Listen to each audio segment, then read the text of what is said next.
Սիրելի հայրենակիցներ, Հայաստանի Հանրապետությունը ռազմավարական գործընկերություն է հաստատել Ամերիկայի Միացյալ Նահանգների հետ, առանձնահատուկ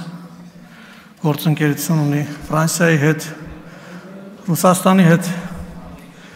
փոխադարձ հարգանքի վրա հիմնված ռազմավարական գործընկերներ են, Չինաստանի հետ բոլորովին վերջերս կնքվեց ռազմավարական գործընկերության համաձայնագիր, Ճապոնիայի հետ, Հնդկաստանի հետ, Իրանի, Վրաստանի մեր հարևանների հետ ունի առանձնահատուկ հարաբերություններ, բոլորովին վերջերս Պակիստանի եւ Սաուդյան Արաբիայի հետ, որոնց հետ մենք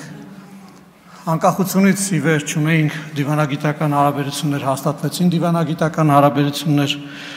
եւ անխուսափելիորեն այս խաղաղության process-ը կբերի Թուրքիայի եւ Ադրբեջանի հետ մեր անմիջական հարևանների հետ նույնպես դիվանագիտական հարաբերությունների կնքման եւ խաղաղության հաստատման, երկարատև կենսունակ խաղաղության, սա ինչ է, եթե ոչ կենսունակ պետության ճանապարհ, սա ինչ է, եթե ոչ երկխոսող, խաղաղ, ազատ եւ անկախ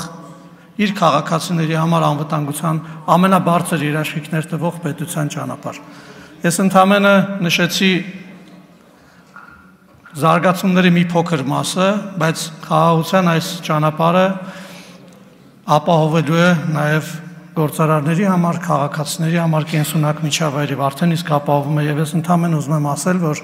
եկեք պահենք, փայփայենք այն ինչ որ մենք ունենք եւ մեր բոլոր նաև աշխարհասփյուր հայությանը ես կոչ եմ անում ձեռներեցներին, քաղաքացիներին մեր հանրապետության